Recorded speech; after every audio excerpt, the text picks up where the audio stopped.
To accept charges, press 1. To refuse charges, press 2. Thank you for using Securus. You may start the conversation now. I don't consent to recording this call. I'll see you in the car. I need to know. I can't think of anything, Mike, other than we live in a wicked world and innocent people are in prison. Yep. All right. And this is a curiosity question. I've done some calculations on the timber deal that I was working on. They wanted to write it or effectively get $1 billion worth of timber a year. And after expenses of harvesting and everything, I come up with a figure of what would be the distribution to the Chilcoot Nation tribal members. I don't know how many tribal members there are. I never could get a direct response to that. I don't know if Dorothy can answer that question or not, but if they've got a handle on roughly how many Chilcoot tribal members there are, if there's like 10,000 of them, it'd be $50,000 a year that they would be making, which I think it was somewhere between 10 and 30,000. If it was 30,000, they'd be making 16,000 a year for their distribution, their cut, and that's a conservative estimate. It could be twice that much, but this is a conservative estimate. I always like to shoot double what could be, so that if they get more than what they expect, they're happy. But I'm thinking there's got to be some tribal member up there who's got the ability, who's interested in getting a good paying job and getting money to get their kids back or whatever, that would be willing to help me in getting the resources I need to fight, like getting in touch with Bill Waugh, the owner of the timber company, and getting him to contact that Chinese company that's the buyer of the timber, contact their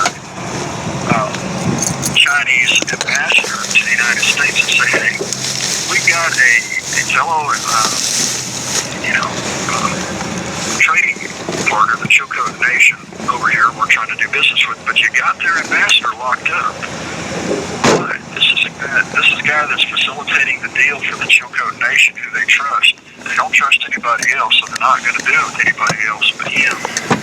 And oh, by the way, your company there in Tennessee stands to make $100 million a year off the deal, just managing the harvesting, which is going to directly, economic impact 101.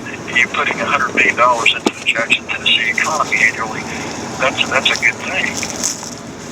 And I would think that anybody with any kind of political savvy would see the win-win-win scenario here. Heck, even Trump's campaign could see, okay, wow, this guy who's done everything by the book, been a straight-laced guy his whole life, is being railroaded because of politics from the backwoods mafia. And what is he doing? He's helping a sovereign nation develop their own natural resources so they can get their kids back primarily from the Canadian foster care system, where they're being pimped out for child sex trafficking racket, and balancing the books for their nation through their trust fund corrupt system, just like this country. And what are we doing to this guy? We're sending him to prison for the rest of his life, effectively. I don't know. That just doesn't add up. Why don't we see if we can't get this guy free and his wife free? And then maybe the people out there voting might think, wow, the Trump campaign really does care and stand up for we the people. Just a thought. But, yeah. Obviously the people that are listening to this up there either can't or won't do these things. I don't know. I can't say that it's a choice. It might be that they can't. I don't know. And that's the problem. I don't know if they've sent any letters, and I've just never been given them. I don't know if they've ever gotten the letters I've sent them. That's the thing. I don't know. I'm in a vacuum of information where I have no information whatsoever about what's going on up there, if anything at all is going on. Yeah. I can tell you that letters that was sent to me from people up north did not make it, and there's highly suspicion that the FBI is intercepting mail, and the excuse given was, you and some other folks have been labeled domestic terrorists and they have the right to intercept your mail or some crap. No, they don't. No, they don't. You can't just label somebody something and just intercept the mail. Well, see, you're an easy target, okay? They can set, the post offices have the ability to scan the mail, and they are flagging certain mail. It's done it's automated flagging. So what these people have to do is use a little bit of common sense. Give somebody else the mail to somebody else that's in the vicinity of where you're at that can get it to you. Not mail it directly to you, but to somebody else, a third party. And that's why I made the suggestion about a law office or a paralegal that, there need to be alliances made with people that have the ability to receive mail that would not be otherwise infiltrated or seized. And because we're basically I'm dead in the water. I don't have access to my legal material. I've been getting it access 1 hour once a month. Every 30 days I get access to my box of legal material for 1 hour period. And I don't have a pen during that 1 hour. So I'm effectively denied access to prepare legal documents to send to the court. Yeah. So that is unacceptable. That is Banana Republic, Kangaroo Court, Gestapo tactics. It's totally unacceptable, unaccountable. The 14th Amendment clause about, everybody equal access under the law, equal protection is thrown out the window. And where are these civil libertarian groups? Where are these? It's like when your neighbor's house is on fire, what do? Do you sit there and watch, get marshmallows, maybe have a bonfire, enjoy yourself, and say nothing? Or do you call the fire department? Or, like what I did when my neighbor's house caught on fire, I went and pulled my water it's not on that and started putting water on No, it's dead. You sure? I'm sure. Sometimes people actually have to take responsibility for themselves. Like they try to say, well, you took the water. The law is ours to apply and not apply. We are the source of the law. The people are the source of the law. But they're not teaching you that. They brainwash the public into thinking they don't have the power to exercise their rights. That they no longer literally have rights. These are rights or privileges. How much?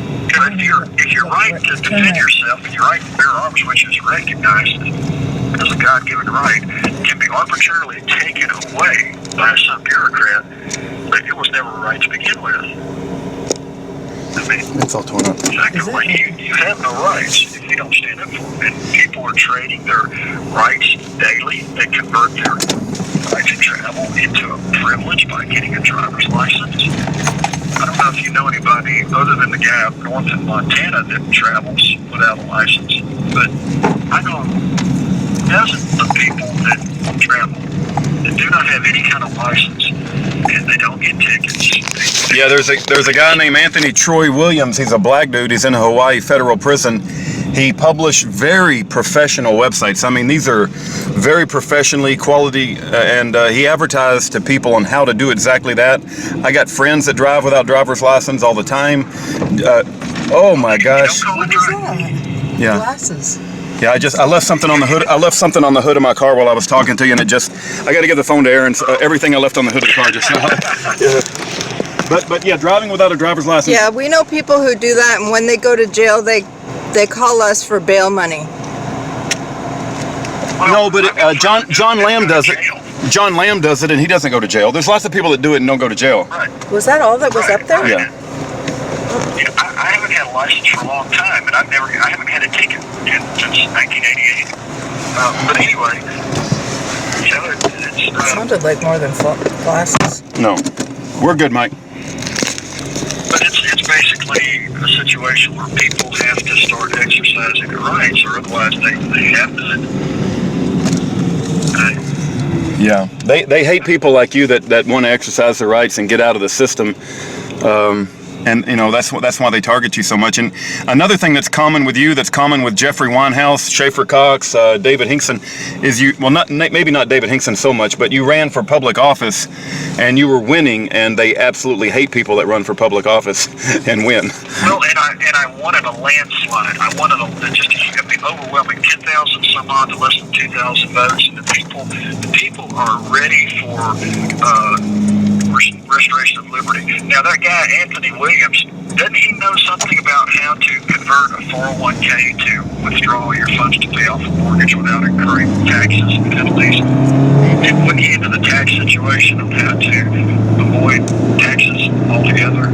Yeah, Anthony Troy Williams, I don't know all the details, but I do know that he was exposing banking and mortgage fraud. There's a video of him standing outside of a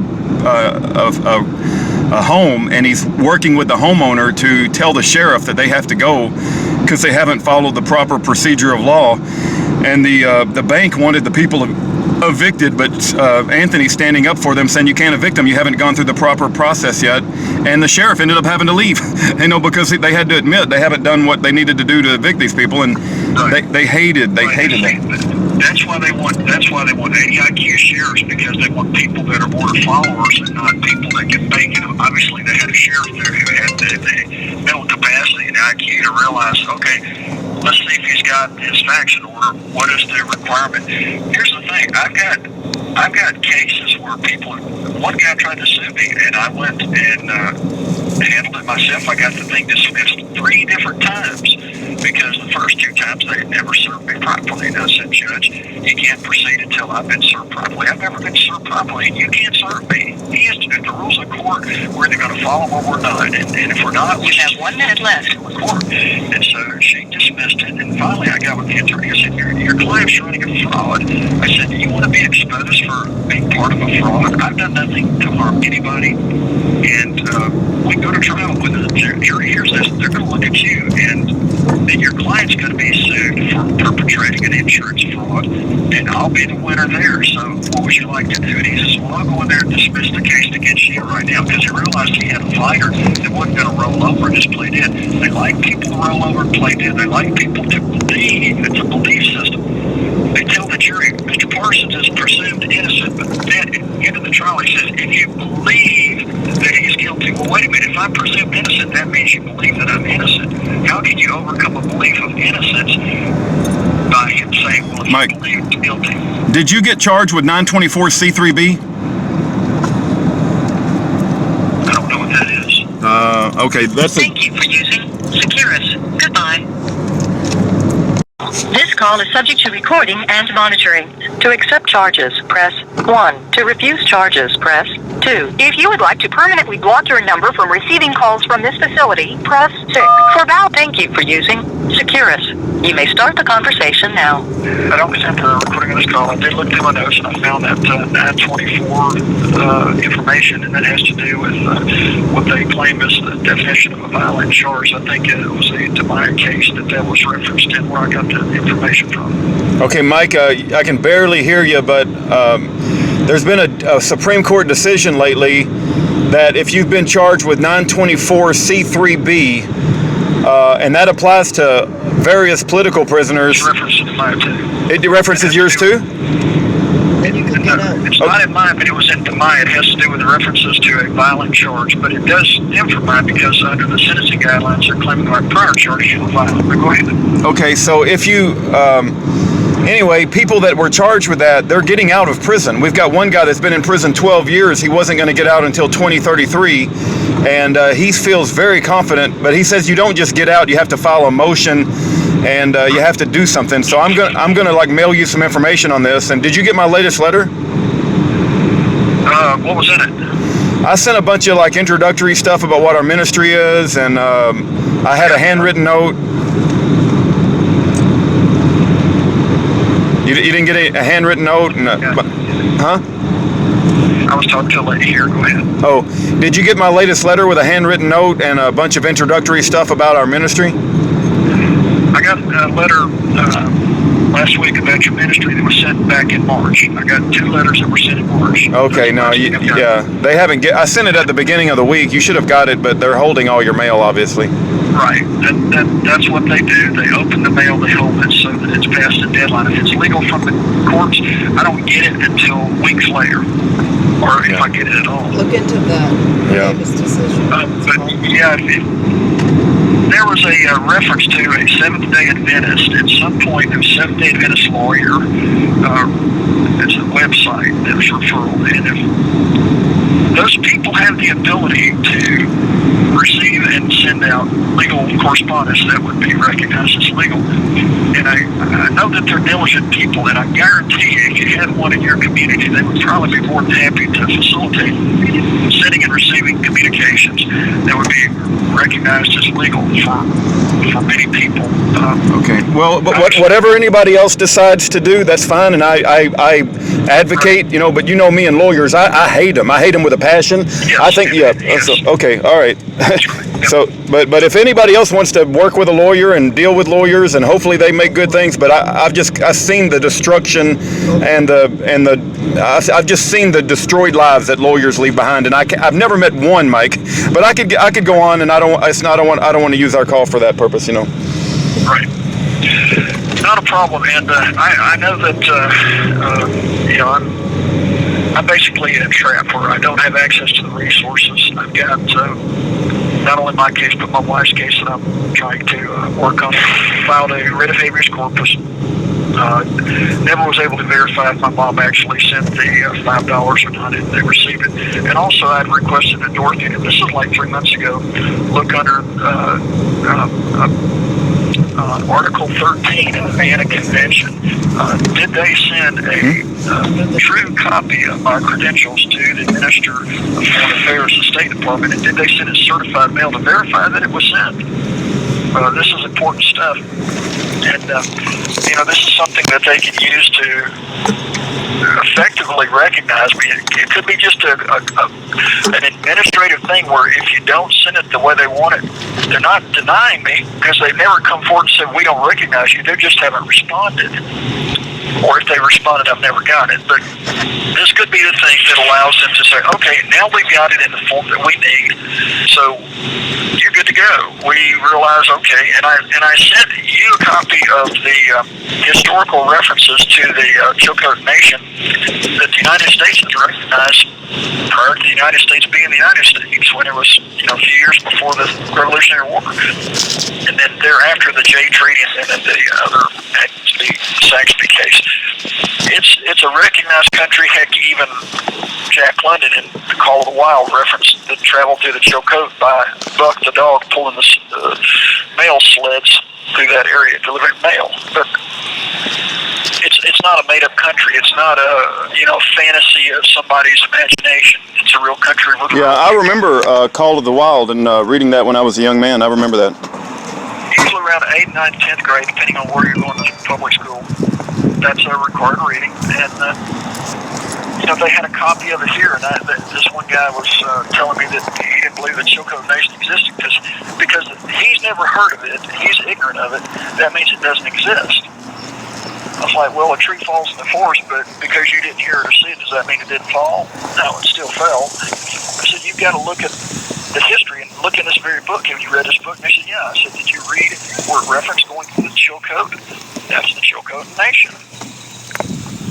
That's why I was looking for those maps that had any Chilcoot with a question mark behind it. Did you ever get the maps that I mailed to you from Dorothy? Did they ever get through? Yes. Oh, good. Okay. I got them. Okay, it took a long time, but they finally gave them to you. Okay. I got the black and white. I never got the color, but I got the black and white. But at least I was able to look at them, and the thing about it is, these people will never admit that they're wrong and that they're perpetrating a fraud against we the people. So those people out there on the sidelines that are waiting for the government to say, oh yeah, we were wrong, they were right, it's not going to happen. They still will not admit the Gulf of Tonkin was a staged event, that the United States lied and said that their ship was attacked when it really wasn't. They're never going to acknowledge it on the moon, or if that was a sound stage in California, because if you look at physical evidence, look underneath the lunar lander. There would be a crater from the rocket to slow the lunar lander down. There would be a crater where the dust had been blown out, but there wasn't. Yeah, I totally question that event too. I have, sorry, I hit my wife accidentally. Anyway. But there, there's why we went into the Second World War, because the United States forces were blockading the oil freighters going from Malaysia to Japan. Japan was in a war with China, and Japan has no oil of their own.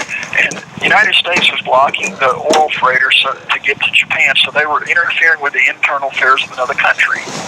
They provoked them. Here's the technique that Tipton County does. They attack me. They send out their minions to attack me, and when I defend myself, when I call the cops and report it and defend myself legally, then they charge me with what was done to me.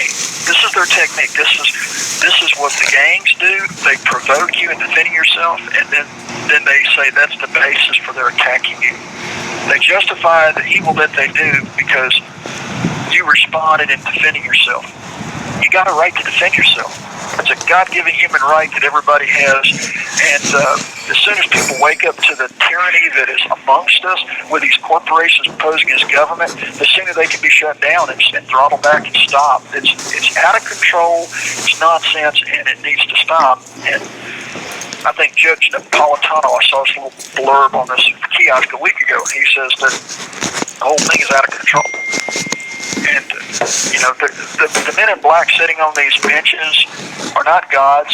They don't have the power to edict, but they've got an army of people to support their opinions. The whole thing is a fraud. Your rights should be first. Your liberty, the whole thing about, the foundation of this country, liberty and justice for all, justice meaning truth and accountability. Well, when there's no justice for judges, then there's no accountability. There's no truth. There's no justice. Just back out of it. And right now, we don't have any accountability for these unelected people that are appointed, these bureaucrats. The Bureau of Prisons, who wrote a pre-sentence investigative report, demonizing me, saying, well, he's just a violent guy because he effectively, if you start from the beginning, they went on our property, opened our gate, let our wolves out, shot and killed my wolves. Hey, Mike, let me read to you what some joker said and my response and his counter response. And if you care, I'd like for you to respond. Sure. Okay, this is a video that I uploaded a few days ago. He goes by the name of Orlando Rodriguez Jr. Let's see if he's a valid dude. He's got pictures of him and his wife. He appears to be a real life person. Here's what this guy wrote. I don't fault Mike for being frustrated. Unfortunately, self-defense doesn't apply in his case. He was not in a place where he had a right to be. He crossed the fence. Stop. I want to read you the whole thing. I know he's saying a bunch of. He says a lot of BS. I know. He says he was not in a place where he had a right to be. He crossed the fence into his neighbor's farm. It sucks that he was convicted on a technicality, but he can't keep lying to himself about it. That's Orlando Rodriguez Jr. Here's what I said. Mike. I said, so if someone shoots at you 29 times, kills your dog, fires in the direction of your wife, you're not allowed to cross the property line in an attempt to stop them? I guess you don't operate in the world that I do. He replied back. He said, Rudy Davis, you're not allowed to do that in Tennessee, and those are not the facts of the case. Neither Mike or his wife were shot at. Mike was over 400 feet away from the dog. None of the shots could have hit him. His wife was 800 feet away behind a hill and woods, and she was never in any danger. 400 feet doesn't sound like a very safe place to be when 29 shots are being rang out across the property line. And the kill range of a Ruger 1022 is a mile, so he's full of crapola, and he's wrong. All of his information is wrong. He wasn't there. He's not a witness. The perpetrators of the crime is what he's using as his basis. And here's the thing. In Tennessee, you got a right to not only effect a citizen's arrest, you got the right to go follow them, track them down, and use deadly force. I've given y'all the TCA codes. If you're too ignorant to look it up, I'm sorry. But the fact is, I had a right to be there because I have a right to defend my wife and my animal. This guy was not on his property. It wasn't his property. I have a right to go retrieve my dog that he shot at on my property, scared her onto the neighbor's property. She was in a pond. He crossed the street to get a better shot, as he testified. I have a right to go get her and protect her. He doesn't have a right to shoot my animal, and he was shooting at my wife and my dog when he initially started shooting. Yeah. The fact that he is the initial perpetrator means that I can defend myself. He is wrong. He's guilty. And it says under 39, 17, 13, 22, that if you're in a place where you have a right to be and you're the victim, you can't be charged or prosecuted. He doesn't want to acknowledge that the system is wrong and broken. He wants to weasel around and find a way to support a broken system because he doesn't want to deal with the broken system. No, you're exactly right. You know what I found, Mike, is these people who want to justify the system, they can't face the fact that we have innocent men and women that have, been targeted, incarcerated, and unjustly convicted. And if that was true, which I believe it is true, that people have been unjustly convicted, then it means that they got to do something, right? But he don't want to do anything. He don't want to care, so he's going to justify. My dog was assassinated. My dog did nothing to anybody. My wife did nothing. I did nothing to anybody. We're attacked, and he said in court, he testified. It's in the record. Look it up. Listen to the audio. He testified that he shot because he was mad I was suing his buddy, the county executive, over a rigged election. This was all political. He wasn't worried about my dog for his safety. That was BS. That didn't happen. He first did at the preliminary. He said, get on your knees, put a gun to my head. I could see the spiral of the barrel of the gun. Okay, then at trial, when they found out that I had an actual audio recording of the event, and I was 30 feet away, never got within 30 feet of him. I said, well, did you get on your knees? He said, hell no, I didn't get on my knees. I ain't getting it.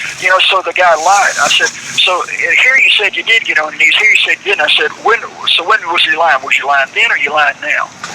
Yeah.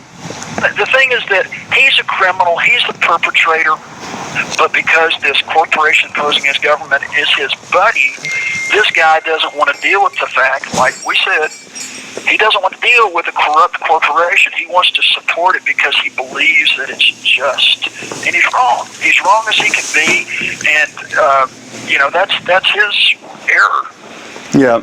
No, people just won't face the facts that we have a corrupt system, that, you ran for a public office, you were winning. We have corrupt officials that wanted to retaliate against you. And if that was all true, if your story's all true, it means that people are obligated to do something about it. But because they're so freaking lazy and apathetic, they don't want to do anything about it. So they just want to justify the fact that it must be. 1 minute left. Anyway, Mike. He wants to suck up to the power base because he wants to be on the side of the power, and then eventually, when I'm exonerated and quit, he said, well, I supported Mike all along. I just thought... Yeah. When you get out, and you start, everybody's going to be your friend. Everybody's going to say how they supported you the whole time. You're so right about that. Right. Yeah. It's nonsense. But the fact is that I have a right to defend myself, my wife, and my property, and I did. I have a right to run for elective office. I won in a landslide. Here's the thing. If it wasn't such a big deal, let's recount the votes. Let's look at the smart cards and let's forensically examine them, see if they've manipulated and flipped the votes, and if so, hold them accountable. What's wrong with that? That's what you call justice in America.